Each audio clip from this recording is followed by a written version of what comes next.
રાજકોટ જિલ્લાના ધોરાજીમાં પટેલ વિદ્યા વિનય મંદિર શાળામાંથી સમાજ કલ્યાણ દ્વારા સરસ્વતી સાધના યોજનામાંથી આપવામાં આવેલ સાયકલો ખખડતામાં વિદ્યાર્થીઓને આપવામાં આવી।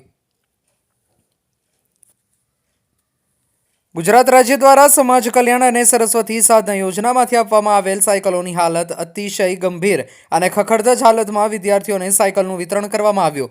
વાત કરીએ ધોરાજીના પટેલ વિદ્યા વિનય મંદિર શાળાની, તો શાળામાંથી 1 વર્ષ પહેલા જે વિદ્યાર્થીઓ 9મું ભણતો વિદ્યાર્થી એ જ વિદ્યાર્થી હાલ 10મા ધોરણમાં આવી ગયેલો હોય અને અભ્યાસ કરતો હોય તેને 1.5 વર્ષ વીત્યા બાદ સાયકલોનું વિતરણ કરવામાં આવેલ છે। સાયકલો વિદ્યાર્થીઓને આપવામાં આવેલ છે તે પણ ખખડધજ હાલતમાં હોય અને આ સાયકલના ટાયર ટ્યુબ ફેલ હોય અને કાટ ખાઈ ગયેલ હોય અને અન્ય સાયકલોના પાર્ટ પણ તૂટી ગયેલ હોય તેથી વિદ્યાર્થીઓને વાલીઓને સાયકલ ખંભે મારી લઈ જવી પડી હતી। અમુક વાલીઓ મોટરસાયકલ દ્વારા સાયકલ અને પોતાના સંતાનને સાયકલ લઈ જવી પડી હતી। આમ 1 વર્ષ અગાઉ કે 1.5 વર્ષ અગાઉ પડતર હોય સાયકલ અને આ સાયકલમાં ઘણો રિપેરિંગ માટેનો ખર્ચ પણ વાલીઓને કરવો પડે ત્યારે આ સાયકલ ચલાવવા જેવી થાય તો હાલ જે સાયકલ વિદ્યાર્થીઓને આપવામાં આવેલી છે તે સાયકલ ખખડધજ હાલતમાં હોય આવી સાયકલોના વિતરણથી વાલીઓમાં ભારે રોષ જોવા મળ્યો છે। રિપોર્ટર ફિરોજ જુનેજા, ધોરાજી। મારું નામ મહેશ સિરોયા।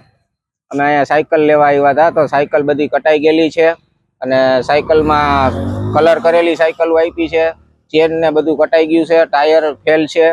લેવા પટેલ સાંસ્કૃતિક ભવનમાં અમે સાયકલ લેવા આવ્યા છીએ। કેટલા વર્ષ જૂની સાયકલ છે?